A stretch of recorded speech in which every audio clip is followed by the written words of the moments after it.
Boa noite, 5 de setembro, quinta-feira, 19 horas.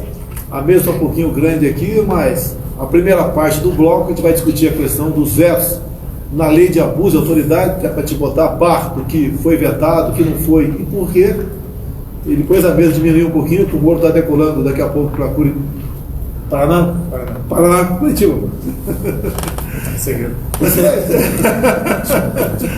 Mas, obviamente, pessoal, temos uma data muito importante depois da manhã, o nosso 7 de setembro. Amanhã, Moro, é meu aniversário de 1 ano de Juiz de Fora, tá certo? E o 7 de setembro, teremos uma mega desfile aqui em Brasília, onde convidamos pessoas realmente da sociedade, presentes aqui, líderes religiosos, empresários, ministros, esposa de ministro, esposa de presidente, marido de ministro, entre outros, né? E vamos comemorar essa data que é nossa. Houve uma grande articulação entre o governo e a classe empresarial, patrocinando descontos, né? Promoções. O próprio Luciano Hang deve ter feito um grande plano lá para vender mais barato a camisa amarela. Tem o pessoal da UNE dizendo que vai de preto. A pátria dele deve ser essa cor mesmo, a bandeira da pátria deles, né? A nossa é verde e amarelo. Então, nós vamos falar um pouquinho aqui de abuso de autoridade. O último dia foi hoje, não foi fácil a discussão diversa, interesse de tudo quanto é lado, nosso, pessoal, do Congresso, de gente do Judiciário, o povo, a população, e fizemos algumas reuniões e decidimos, então, em comum acordo, vetar 36 dispositivos. Agora, deixa bem claro, aqui diz a regra do jogo democrático. A palavra final depende do Congresso. Então, o que nós sancionamos, uma vez publicado, passa a ser lei. O que nós vetamos vai para a apreciação do Congresso. O projeto foi aprovado, então, há pouco tempo, maioria simples, são 257 parlamentares, então metade mais um. Uma vez votando e aprovando, aquele projeto seguiu avante, foi para a nossa mesa e nós, então, sancionamos ou vetamos total ou parcialmente. E agora volta para o Congresso, né? E o Congresso vai decidir das duas casas, só que agora não é a maioria simples, é uma maioria qualificada.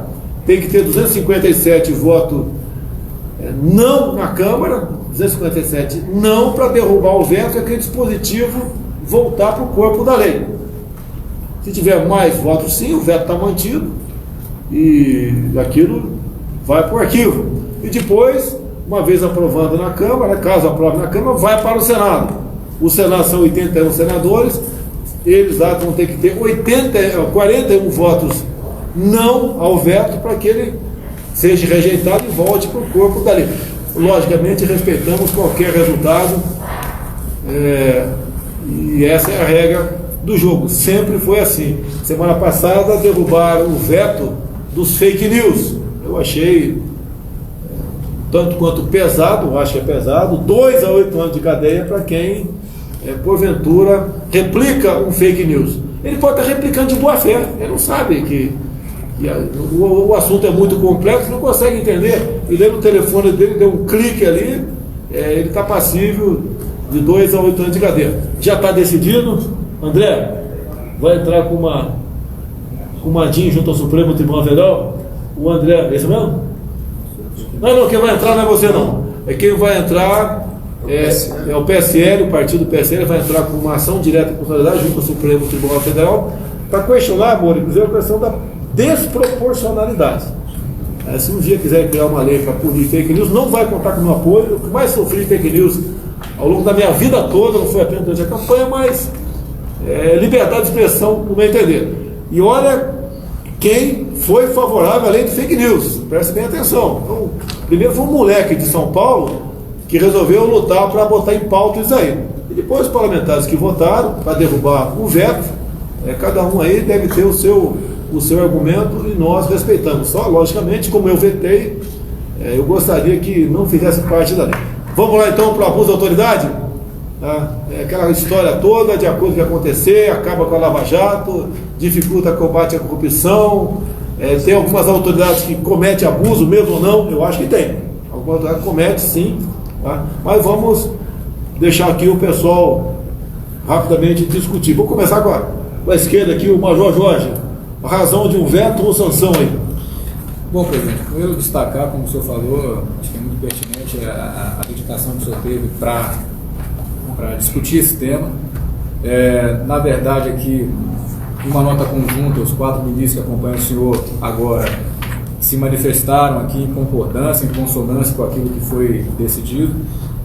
A lei, ela traz aspectos muito positivos, né? É uma unanimidade que não se concorda com o abuso de autoridade, e eu vou trazer um exemplo prático que foi sancionado pelo senhor, ou seja, o senhor concordou com aquilo que o parlamento aprovou, que encontra-se aqui no artigo 21, onde caracteriza como crime de abuso de autoridade manter presos de ambos os sexos na mesma cela ou espaço de confinamento, com uma agravante aqui de se manter na mesma cela criança ou adolescente na companhia de maior de idade. Nós tivemos um caso em Belém do Pará, se me falha a memória, onde ocorreu um episódio como esse. Eu acho que a lei vem de encontro a uma certa sociedade de criminalizar tal conduta.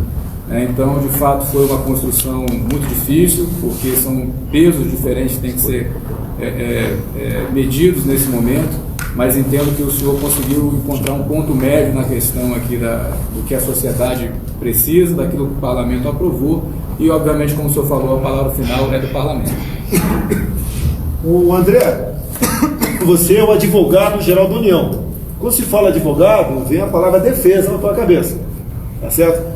Teve uma lei municipal, acho que de Maringá, sobre ideologia de gênero, foi aprovado. Era do Felipe do PSL, por coincidência. E você foi instado, né? Você teve que se manifestar. Deixe bem claro aqui, até porque alguns criticaram você, dizendo que você estaria favorável à ideologia de gênero. Deixe bem claro qual a tua posição e por que você fez aquele parecer para o Supremo Tribunal Federal. Obrigado, presidente. Primeiro, como cidadão, sou um defensor das crianças e dos adolescentes. Sou contra a ideologia de gênero dentro das escolas públicas. Nós precisamos preservar as crianças e os adolescentes. O que ocorre? Houve uma lei municipal em Londrina procurando trazer essa defesa para as crianças e os adolescentes. Só que a Constituição, ela diz que cabe à União legislar sobre o assunto, sobre a questão da disciplina da Lei de Diretrizes e Bases da Educação. E a nossa sugestão ao presidente da República foi que o governo federal encaminhe ao Congresso Nacional um projeto de lei defendendo as crianças e os adolescentes contra uma política coordenada de defesa da ideologia de gênero dentro das escolas públicas. Nesse sentido, nós já fizemos uma mudança de entendimento na AGU. Antigamente, a AGU defendia a possibilidade de ideologia de gênero. Hoje, nós já não fazemos isso, mas nós precisamos corrigir o que está errado da forma correta. E a nossa sugestão ao presidente, que foi acolhida, é no sentido de haver um estudo por parte do Ministério da Educação e esse estudo ser apresentado, submetido ao presidente da República e ser encaminhado oportunamente ao Congresso Nacional. Bem, o que alguns entenderam? Que ele foi contra uma lei municipal que proibia a ideologia de gênero. Se fosse uma lei municipal para aprovar a ideologia de gênero, a posição dele seria a mesma, contra o município legislar sobre esse assunto, compete à União. Então, até te adianto, conversei com o ministro da Educação, hoje ainda, ontem também conversei com ele sobre isso, e ele está preparando um projeto de lei federal, obviamente, para nós apresentarmos à Câmara, proibindo ideologia de gênero nas escolas do ensino fundamental no Brasil. Depois você volta na questão aqui do abuso de autoridade. Moro, uma questão do abuso de autoridade você achou muito importante vetar ou muito importante não vetar nessa questão que já é lei. Senhor presidente, eu acho que os vetos foram bem equilibrados. Sei que tinha muita gente, inclusive os seus eleitores, pedindo veto integral, mas é importante destacar que foi feito um trabalho conjunto com o senhor, com o ministro Wagner, com o ministro Jorge, com o ministro André e comigo, para selecionar aqueles dispositivos que poderiam realmente apresentar algum problema na aplicação. Tem um aqui que eu vou destacar, que é bastante simples, é o artigo 13, que diz basicamente assim, ó, não pode constranger o preso a produzir prova contra si mesmo. Em princípio, nós concordamos com isso, mas ocorre que existem algumas previsões legais no sentido de que o preso, às vezes, é obrigado a colaborar. Por exemplo, fornecendo impressão digital. Como a lei não fez essa ressalva, esse tipo penal aqui, esse abuso, né, caracterizado como abuso, poderia inviabilizar a colheita de impressão digital do preso. Então, como não havia alternativa ali de emendar a lei nesse momento, teve que vetar, né, para preservar uma diligência que é feita e com todo mundo, ninguém discorda desse tipo de providência. Então, enfim, acho que os vetos foram muito bem ponderados, foram feitos com muito respeito aí ao Congresso e ao Parlamento. Certamente a eles cabe a última palavra em analisar esses vetos, mas eu tenho certeza que vão considerar as razões do senhor. Deixa eu aproveitar aqui. E, por exemplo, uma coleta de algo para exame de DNA. Ele é obrigado a fornecer sangue, passar aí aquele algodão na boca, ou tirar um fio de cabelo. Entraria nessa questão, é? Sim, também. Veja, é uma prova muito importante hoje em dia para identificar estupradores, pessoas responsáveis por crimes violentos.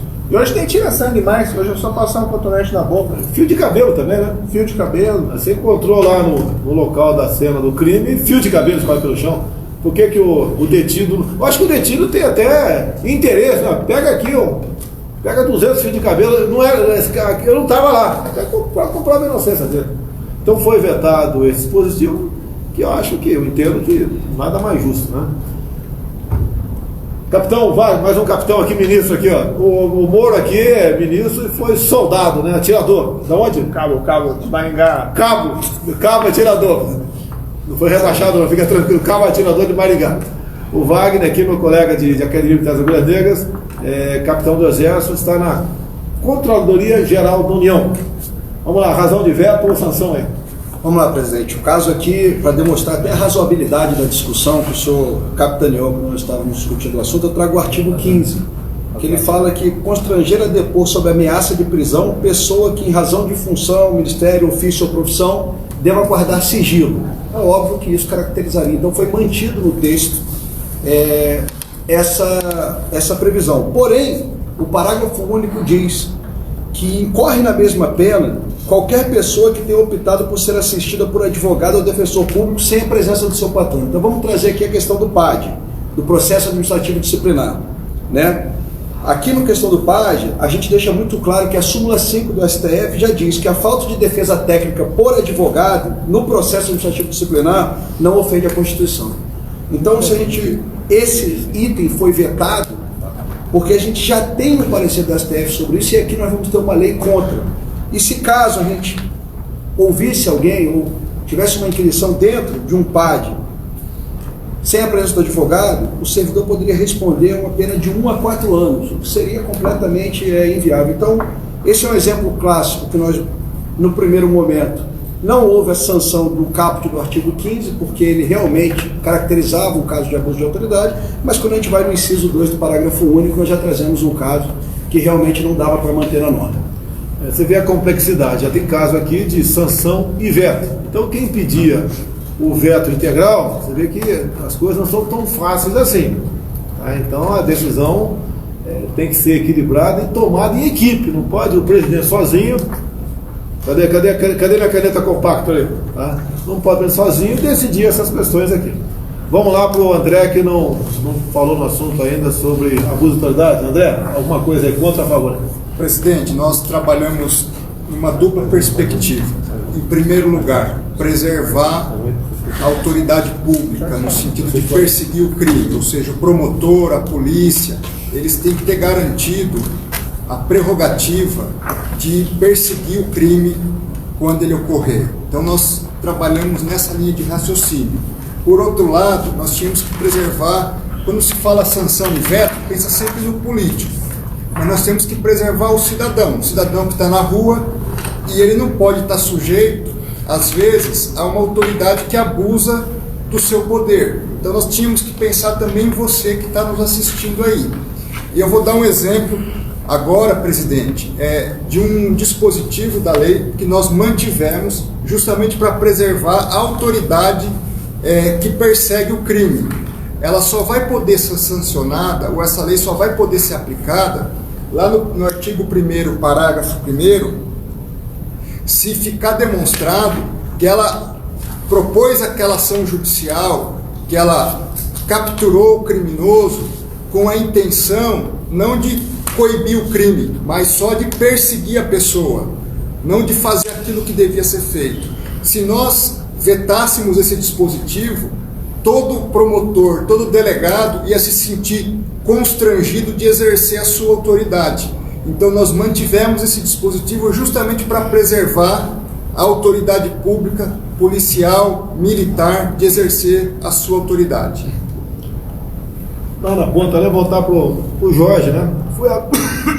Foi aluno do Colégio Militar de Brasília e é major da reserva da Polícia Militar. A questão de algema, Jorge. Como é que, se você estivesse nativa na rua, você usa a algema para deter aí um suspeito ou não, caso fosse mantido esse dispositivo?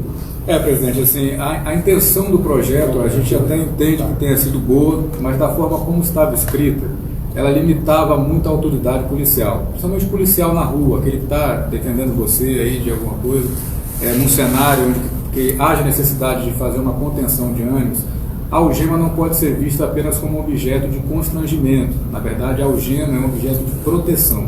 Proteção do policial, proteção das pessoas que estão no cenário, proteção da pessoa que está sendo conduzida, porque a gente nunca sabe a reação. Estava sendo criminalizado aqui o uso da algema sem que houvesse uma manifesta reação da pessoa. Então, na prática, o policial ficaria fragilizado, assim como todos os demais que estivessem naquele cenário, porque precisaria ter uma reação, e aí a contenção a essa reação geralmente ela é mais drástica. Então eu acho que nesse particular aqui o senhor teve a sabedoria de compreender o interesse público, o interesse maior. Como o ministro Moro falou muito sabiamente aqui, isso não é uma afronta ao parlamento, ao contrário, é um diálogo institucional que se estabelece para que a gente possa aperfeiçoar essa lei, né? Numa outra oportunidade, ter uma lei que vá dar de fato a retaguarda jurídica, como você vem falando, aos policiais, preservando a população. Então, nesse particular, se o senhor sancionasse esse dispositivo aqui do artigo 17, nós estaríamos fragilizando os policiais na rua, fragilizando as pessoas de bem que os policiais protegem e até fragilizando a pessoa que está sendo conduzida, porque ela tendo uma reação impensada naquele momento, a forma de contê-la poderia de fato vir a lesionar e tudo. Então, os policiais aqui agradecem, com certeza agradecem muito por esse veto aqui que foi feito ao dispositivo. E vamos usar algemas, hein? Ela está na tua cintura para ser usada, não é abuso de autoridade, não tem problema nenhum, preserva a sua vida, preserva a integridade do detido e é uma demonstração que o policial, que ele tem a seu alcance, tem que ser usado. E estamos discutindo ainda em ministério aqui aquela questão da retaguarda jurídica para o policial poder exercer o seu trabalho, né? Eu defendo. Alguns acham sendo radical. Eu acho que depois de uma operação, o policial tem que ser condecorado, não processado. Então, tem o pacote anticrime do Moro, que está devagar, mas está caminhando muito devagar no parlamento. A gente espera que ele vá avante, tá certo? Que se vote. E a gente pretende, logo depois, entrar com nós na questão da individualidade. Mas tudo bem. Moro, alguma coisa aí, mais alguma coisa contra, a favor? Não, bem fácil aqui, presidente. Tem o artigo 16. O artigo 16 diz assim, ó, deixar de identificar-se ou identificar-se falsamente ao preso por ocasião de sua captura ou da prisão. Como é que é? Você vai prender o cara, você tem que se identificar? Assim, na verdade, como regra, o policial tem que se identificar. Agora, criminalizar quando ele deixa de se identificar, ignora aqueles casos em que ele vai prender um chefão do crime organizado.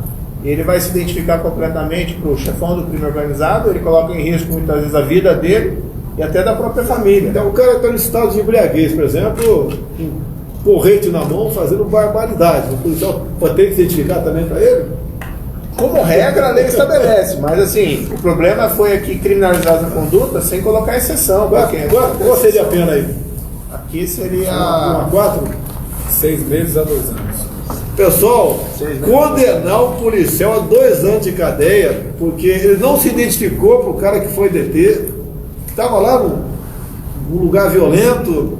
Tá? E outra coisa, ele leva o cara para o xadrez, o cara chega lá e fala para Na audiência de custódia, olha só, audiência de custódia, olha, ele não identificou para mim, não sei quem é esse cara não, olha o problema aí. Nós sabemos que alguns locais, não são todos, o juiz de plantão ali, ele é duro contra o policial. Muitas vezes o policial sai com processo, até ele tortura. Ele é acusado de tortura psicológica. Ô doutor, ele falou para mim que o bicho papão ia me pegar juntamente com a mula sem cabeça, eu estou apavorado. Tortura psicológica. Não estou exagerando, tá bom, fica tranquilo. Fica tranquilo, não estou exagerando. Mas tortura psicológica, o cara pode falar, ele disse que me matar, arrebentar com a minha família. A palavra desse bandido, né? Muitas vezes, não, em algumas poucas vezes, vale mais que a palavra do policial. E o fato de se identificar é a mesma coisa. Olha, ele não falou se era cabo, nem era sargento. Né? Ou ele pode ser acusado até de faltar a verdade. Olha, o militar pega, né? Daí ele se apresenta lá e fala para o juiz aqui, ele disse que era cabo, estou vendo que ele é sargento, ele mentiu. Então é uma questão absurda, foi vetado realmente, espero que o parlamento mantenha esse veto. Quer complementar ou tá bom? Não, acho que foi bem explanado aí, presidente. Consegui fazer o Moro sorrir, olha só, meu Moro tá sorrindo aí. A história do bicho papão ficou ótima. Você tinha medo do bicho papão ou não? Tem mula sem cabeça, soltando fogo pela narina, não tinha não? Se tive, passei dessa fase tempo. Vamos lá, o Capitão Wagner. Você, Capitão Wagner. Quem é o teu ídolo na história de quadrinhos aí? No Cruzeiro Moleque? Capitão América? Gostava do Capitão América. O Hulk? Capitão, né? É Capitão Vou pro meu filho gosta do Capitão América. Bem, presidente, eu acho que o último exemplo aí que a gente vai trazer é sobre a possibilidade de fotografar ou filmar qualquer pessoa, né, dentro de um processo. E aqui ele traz essa ideia de fotografar e filmar com a ideia de denegrir a imagem daquela pessoa, expondo a vexame ou execração pública. Bem, a primeira dificuldade da gente caracterizar que aquilo ali foi feito com esse objetivo, né, com o intuito de criar algum tipo de vexame ou execração pública. E quando se cria uma exceção ao caso, se amarra que só deixa de ser crime, e crime com pena de 6 meses a 2 anos, quando essa fotografia ocorrer dentro de investigação criminal ou processo penal. Eu vou dar um exemplo claro aqui do que isso influencia diretamente na administração pública federal. Servidores que não comparecem ao trabalho, e durante uma investigação administrativa você tira uma foto do servidor ou filma aquele servidor em outro ambiente, trabalhando em outro lugar e gerando dano ao erário. Como não é uma investigação criminal e sim administrativa, esse servidor público que está investigando poderia ser condenado a 6 meses a 2 anos de prisão. Então é um cuidado que a gente tem que ter, porque as investigações no Brasil não se resumem a investigações criminais, nós também temos os exemplos das investigações administrativas. A questão é bastante séria, tá? Cento e poucos itens, não foi difícil decidir isso aí, mas permite fazer uma brincadeira aqui agora. Você é casada? Você é casada? Sim. Você abusa de autoridade contra seu marido em casa? Você manda ele lavar roupa, arrumar a cama, limpar o banheiro, dar banho no cachorro. Você não acha que isso é abuso de autoridade, não? Estou pensando 15 a 20 anos de cadeia, tá bom? Pessoal, olha só, quem quiser estar liberado agora, a gente vai continuar nossa live aqui, mais alguns assuntos importantes para tratar, que aconteceram durante a semana. E o primeiro assunto para tratar aqui. Presidente, eu vou ir porque tem um voo mesmo. Tá? Boa viagem. Cuidado com o bicho papão agora. Pessoal, hoje é o dia da Amazônia. Recebemos agora há pouco no Planalto um grupo de militares de Israel que vieram colaborar com conhecimento, com inteligência no combate ao fogo. Já estão incorporados e, se eu não me engano, viajam hoje para Porto Velho, Rondônia. Então, muito obrigado ao primeiro-ministro Benjamin Netanyahu pelo ofertamento, mais uma vez, né, dessa ajuda humanitária e nessa ajuda agora para combater aí focos de incêndio na região amazônica. Então vamos lá, Brasil e Israel cada vez mais juntos aqui. Vamos lá. Vamos lá. Um assunto aqui, Semana da Pátria, né? Já foi tratado. No sábado, quem puder comparecer, nesse dia muito especial para todos nós, o Brasil agradece. O PIB do Brasil. cresceu 4% no último trimestre. 0,4. Ou melhor, desculpa, obrigado aí. Esse é o meu ministro terrivelmente evangélico, para quem não conhece, né? O nosso prezado André aqui é pastor de que igreja, né? Presbiteriano. Você vai estar no palanque comigo dia 7 agora? Se Deus quiser. Vai estar do nosso lado o Edir Macedo, vai estar o Edir Macedo também lá, do nosso lado. Fui muito bem recebido domingo, o último lá no Templo de Salomão, lá em São Paulo, muito obrigado.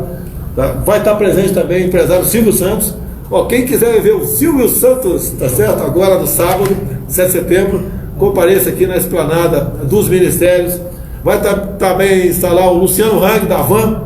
Eu não sei se vai estar de verde e amarelo, o traje tradicional dele. Um empresário muito bem sucedido no Brasil, mesmo no momento de crise, ele continua crescendo.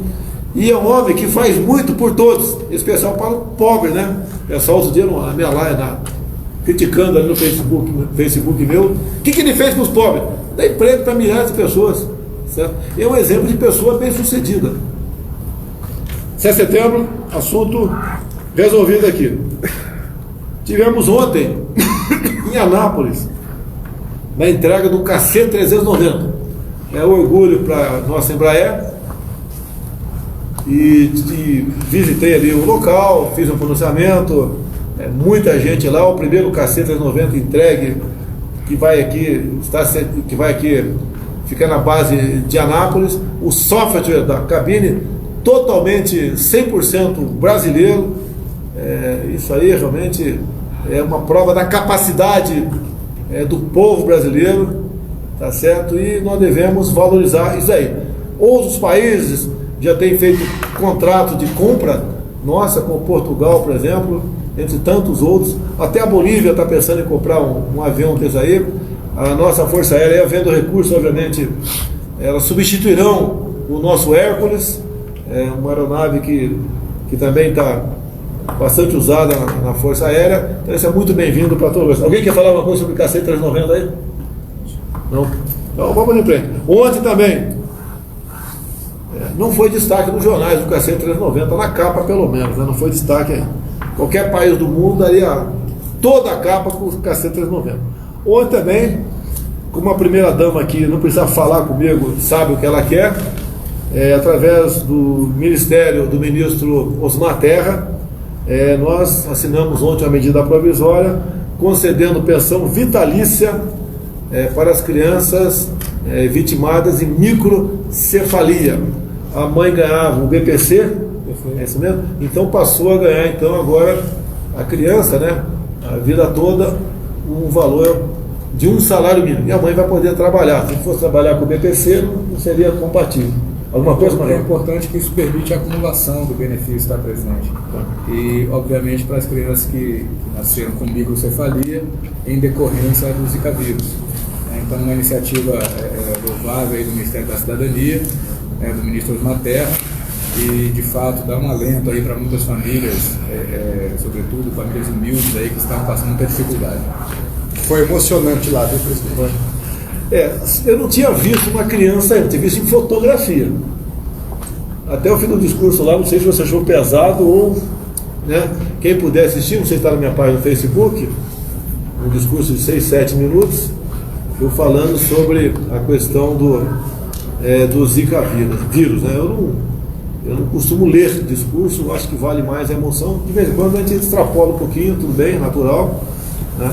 Tenta fazer sempre o melhor, mas ver aquelas crianças que exigem da mãe, né, ou de alguém, uma atenção 24 horas por dia, e a gente vê que aquelas mães especiais que estavam lá, estavam ali um pedaço de si, e o carinho como ela tratava aquelas crianças. Realmente é emocionante essa questão aí do Zika vírus, que veio do mosquito Aedes aegypti, né? Isso, tá certo. Bem, então parabéns aos Terra, parabéns à senhora Michele aí, que trabalhou nesse projeto também. Ela não é candidata a nada, já podia ser lá atrás, não quer saber de política, até porque ela sabe das consequências de ser político, né? Ela mesma sofreu violentamente há poucas semanas um ataque desproporcional, baixo por parte da imprensa, no tocante aos seus familiares que moram aqui em Ceilândia, aqui do lado. A gente pergunta, para que aquela matéria? O que somou aquela matéria? Falar da avó dela, que teve um problema há 20 anos atrás, ou a mãe dela teve um problema 15 anos atrás. Certo? Ou de outro familiar que tinha problema também. Família muito grande na Ceilândia. E não levou a nada. Qual o objetivo? Ele me atingiu. O tempo todo atira familiar, meus filhos, minha esposa, um filho meu também, que um tempo atrás aqui foi lá atirar na Polícia Federal, ganhou uma capa na Veja, que fosse o maior crime do mundo ele atirar. Deixo claro, eu atirava desde os 5 anos de idade. 5 anos não, um pouco mais tarde, né? Mas os meus filhos atiravam com 5 anos de idade, já sabiam que era uma arma de fogo. Mas tudo bem, vamos tocar o barco. Agora um assunto muito importante. É difícil, né? Para mim, porque é uma decisão que eu tive há pouco, publicou já em Diário Oficial da União o nome do futuro chefe do Ministério Público da União, o senhor Augusto Aras. De qualquer maneira, qualquer nome que eu indicasse, né? A senhora Raquel Dodge, o pessoal da lista, o Antônio Carlos Soares, Simões do Rio de Janeiro, entre tantos outros, né? Eu sofreria ataques, e afinal de contas, né? O ataque que todos eles sofreram quando foram me visitar, ou aqui, né, ou no plano lá na presidência, ou aqui. Agora que eu peço a vocês, né, o pessoal que votou em mim, e tem uns 20% pelo menos no Facebook, falando que acabou a última esperança dele, não vota mais em ninguém, ou vai votar no Moro em 22, ou me esquece. Bem, pessoal, atira a primeira pedra que não tem nenhum pecado. Eu tinha que escolher um nome, tinha um universo ali que foi se reduzindo até que chegou no Augusto Aras, né? O compromisso que ele tem conosco, né, e que tem com o Brasil, está bem claro, né? Ele conversou com muita gente, né? Não basta apenas, né, ter alguém lá que combata a corrupção. Tem que combater a corrupção? Tem que também ser sensível a outras questões. Se eu boto alguém lá, como alguns fizeram campanha, se eu vou falar nome aqui no Facebook, por um nome, né, muito conhecido na Lava Jato, né, 10, eles querem ser 10 no combate à corrupção. Se passasse na sabatina do Senado, deixa bem claro, se passasse lá, que é competência do Senado aprovar ou não, e o resultado que tiver no Augusto Aras, eu vou acolher. Se não passar, eu digo outro nome, eu acho que vai ser aprovado. Agora, ele tem também, nas questões que afetam em parte a ele, ou em grande parte a ele, ter uma posição serena. Questão ambiental. Vamos supor que a gente bote alguém lá, que nós sabemos de alguns dos Ministérios Públicos, né, que não pode ver uma vara de bambu sendo cortada que já processa todo mundo. Como é que ficaria alguém que tivesse uma visão muito radical na questão ambiental? Como é que ficaria, por exemplo, o agronegócio no Brasil? O homem do campo. Porque a partir da aprovação no Senado, né, publica o nome dele como aprovado, se ele quiser, a partir daquele momento, ele se declara divorciado de mim. Divorciado, não deve nenhuma satisfação a mim. Tá? E o Aras não deve satisfação a mim, deve à sociedade, deve aos seus compromissos. Até eu falei para ele e para os outros, né? O que eu quero do futuro do PGR? Que tenha numa das mãos a bandeira do Brasil e na outra das mãos o quê? A nossa Constituição.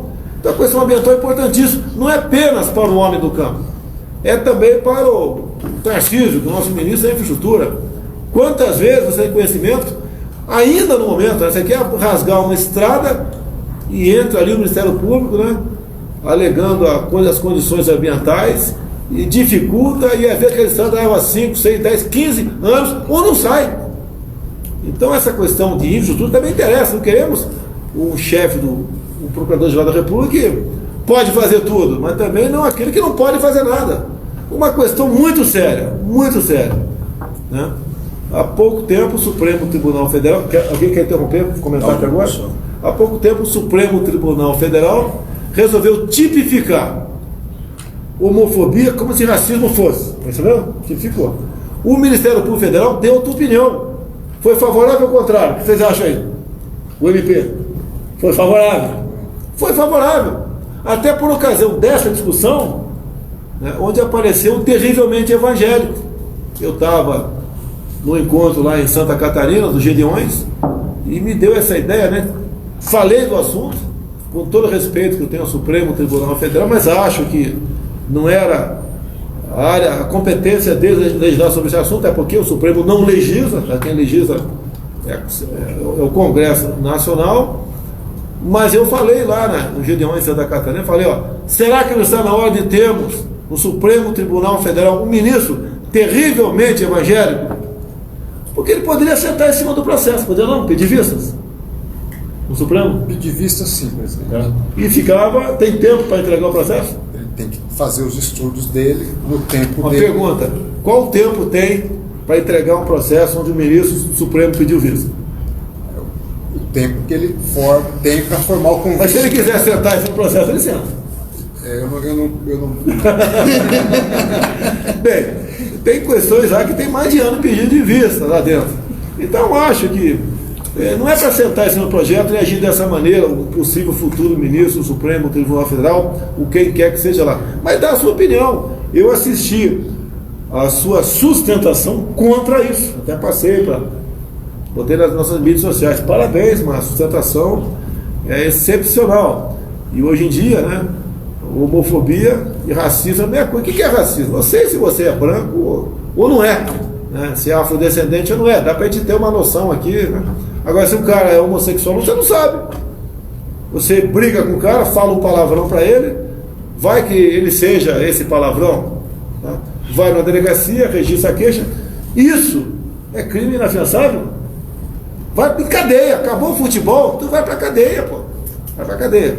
Então, o chefe do MP, eu não sei se foi a senhora Raquel Dodge ou foi o que antecedeu, que foi o Janot, deu um parecer favorável à tipificação de homofobia como se racismo fosse. Você está entendendo a importância do chefe do Ministério Público? Não é uma pessoa que eu apenas achei ela bacana, né? Ah, cara bacana, nota 10 nessa ou naquela área, e as outras áreas. Aí essa questão de racismo, etc., né, fala em minorias, tá certo? Essa questão também. Muitas vezes o chefe do EP opina em questões de economia também, não? Sim. Sim, questão penal. Sem dúvida. Outras, né? Civil. Sem dúvida. Ele tem que ser uma pessoa, sem querer desmerecer os outros todos, subprocurador da República, que estava na lista ou não, sem querer desmerecer ninguém. A gente buscou uma pessoa ali que fosse nota 7 em tudo, não 10 uma coisa e 2 outra. Essa foi a intenção. Eu peço a você que está aí, eu vi no Facebook agora, nem vou ver mais, tá certo? Que está esculhambando a gente. Eu pergunto, você conhece o Augusto Aras? Você conhece o outro nome que você queria que tivesse no lugar dele? Você conhece apenas por ter aparecido muito na mídia por combater a corrupção, por exemplo. Mas as outras questões de família, ambiental, economia, segurança, você conhece? Você não conhece? Dá uma chance pra gente, meu Deus do céu. Não vai atirando logo. Tá certo? Porque não vai ser dessa forma que vai mudar o Brasil. Tem muita coisa, mas muita coisa errada. Agora, se o pessoal atirar em cima de mim, sem dar oportunidade para o Augusto Aras, caso ele seja aprovado e sabatido no Senado, mostrar o seu valor, pelo amor de Deus, aí fica ruim a convivência. Tá? Eu sou, sim, como sempre tenho dito, né, devo lealdade ao povo, mas não é essa lealdade cega que está do outro lado. Quantas vezes no Facebook eu pergunto, o cara citava o nome de uma pessoa para ser procurador, eu perguntava, você conhece? Ele não respondia. Você sabe qual a posição dele nessa área? Ele não respondia. É alguém que a simpatia dele, simpatia é amor, é casamento. Eu não quero um procurador para casar com ele.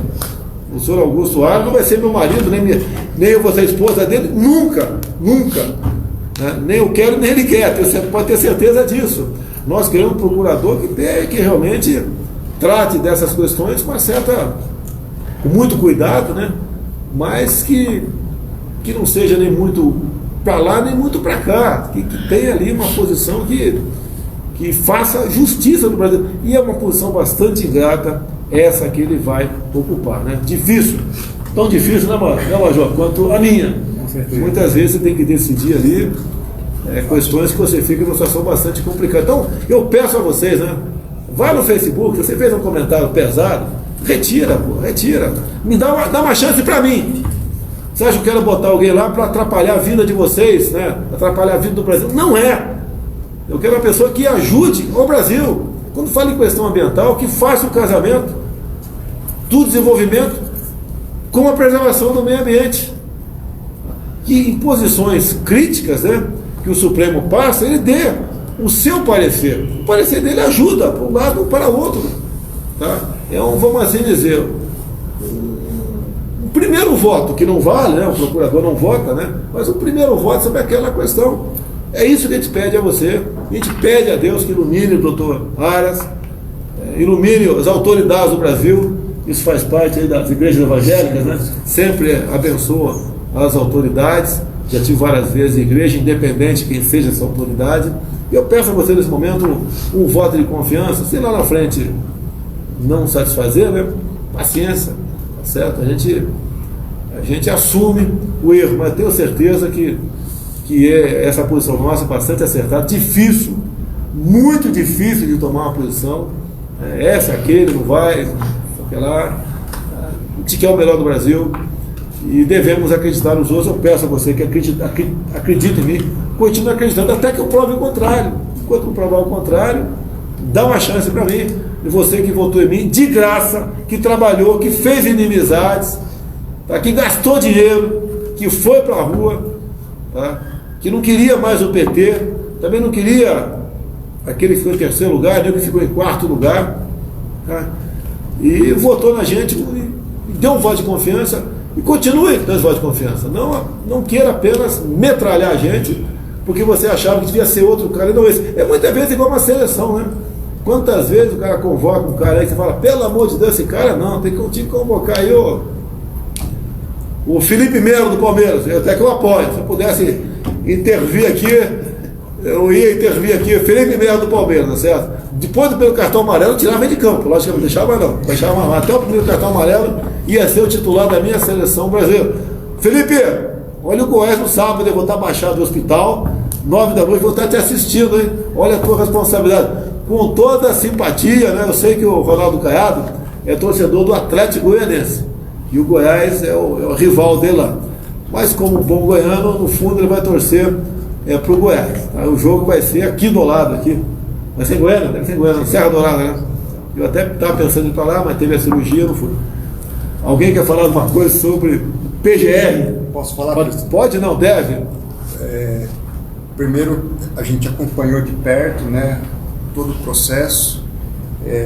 O senhor ouviu muitos nomes, a gente acompanhou que não foi uma decisão simples, que o senhor tinha excelentes nomes para escolher e que o senhor procurou ponderar todas essas questões.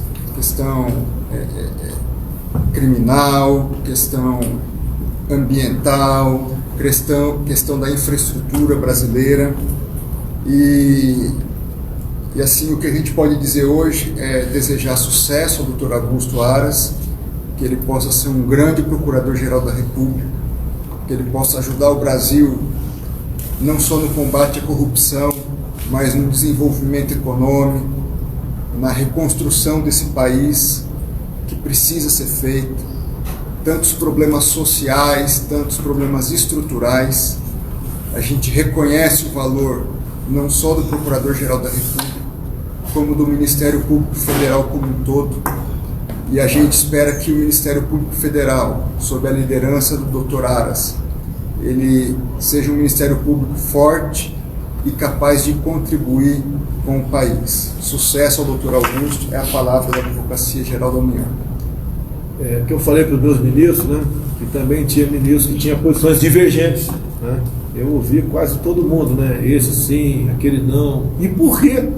Quando um ministro falava, eu não quero tal fulano, falava, por quê? O que você tem de concreto contra ele? Né? Ouvi muita gente, li alguns jornais no tocante a isso aí, porque quando o candidato me visitava no dia seguinte, levava pedrada, como se fosse um político, né? Mas foi aí formando um juízo a respeito, entre todos, muitos bons nomes, que a gente poderia ali ter uma média 7 em todos os requisitos. Então, mais uma vez eu peço a você, um pouco de paciência, tá? Não vá logo, como alguns estão fazendo aqui, atirando, não voto mais, não quero mais papo, joguei meu voto fora, e acabou, tá? esse trabalho não ajuda o Brasil em nada. Ele nem entrou em campo, ainda já está vaiando o jogador do teu time, tá certo? E como disse aqui, né? Peço a Deus que nos ilumine, abençoe o Brasil, ajude, porque nós somos um país que tem tudo para dar certo. Alguma coisa, vai? Só desejar também ao doutor Augusto Aras boa sorte, que Deus ilumine ele nessa difícil missão, não é uma missão simples.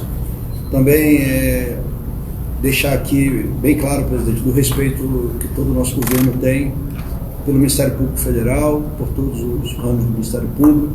É um parceiro direto, principalmente nos trabalhos conjuntos de combate à corrupção com a Controladoria Geral, com a Advocacia Geral da União, e eu tenho certeza que a instituição forte, junto com o novo líder, vai rumar, tomar seu destino, que é um destino que ele já vem construído há muito tempo, uma instituição que realmente ajuda o Brasil no seu crescimento, e eu tenho certeza que isso vai ser, que o Ministério Público vai continuar forte como sempre foi. Benito Jorge, alguma coisa? Sim, presidente, assim, essa decisão eu sei que foi muito difícil, todos nós sabemos ali, mas vi a sua preocupação em fazer a melhor escolha. Acho que foi muito enriquecedor também. O senhor conversou com vários membros do Ministério Público, todos eles trouxeram visões muito positivas daquilo que vem para a sua instituição e para a sociedade brasileira. O doutor Augusto Aras, eu tive a oportunidade de conversar com ele pessoalmente, se comprometeu em conduzir da melhor forma a sua instituição. E a partir de agora, essa decisão sendo do presidente, não só as pessoas que votaram, mas aquelas que não votaram também, tem que torcer para dar certo. Né? Que Deus abençoe o doutor Augusto Aras, que ele possa conduzir da melhor maneira a instituição. E a doutora Raquel, com quem tivemos esse contato durante esse primeiro período do governo aqui, deixar também o reconhecimento pela forma com que tratou conosco, a sua forma muito cordial, auxiliou o governo até agora também, e tenho certeza que fará uma transição republicana nesse momento, a quem também desejo sucesso na sua vida pessoal. Mas o doutor Augusto Aras aqui, a partir de agora, todos nós, independente de termos votado do presidente ou não, temos que torcer para que ele faça a melhor gestão. O Ministério Público é uma instituição grande, são membros qualificados, pessoas de muito valor, e eu tenho certeza que lá dentro também ele vai encontrar apoio necessário para conduzir a Procuradoria-Geral da República. Eu quero aproveitar que hoje são dia 5 de setembro, cumprimentar os médicos, enfermeiros, os demais profissionais da Santa Casa de Juiz de Fora. Vocês salvaram a minha vida, e amanhã faz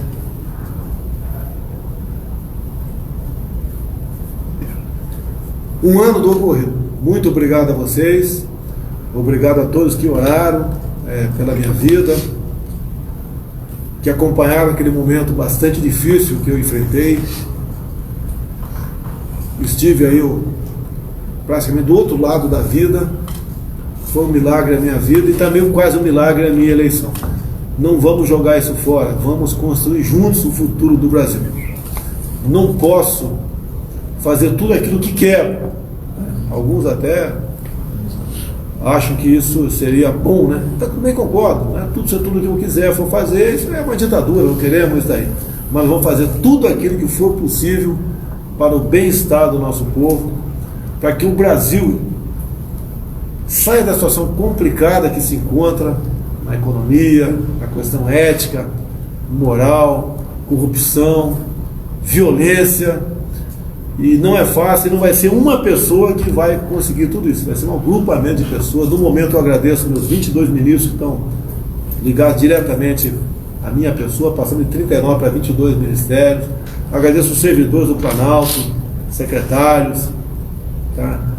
A você que me ajuda na rede social, a você, população que sofre o dia a dia também, com a questão do desemprego, da violência, preconceito muitas vezes. Vamos trabalhar juntos, que temos como tirar esse Brasil da situação que se encontra. Eu não falei aqui sobre o grafeno hoje, né? Eu recebi hoje a visita, estou muito feliz, de um cientista russo, que foi o que descobriu o grafeno em 2004 e ganhou o Prêmio Nobel de Física em 2010. É uma pessoa maravilhosa, foi 15, 20 minutos de conversa, e nós estamos fazendo aí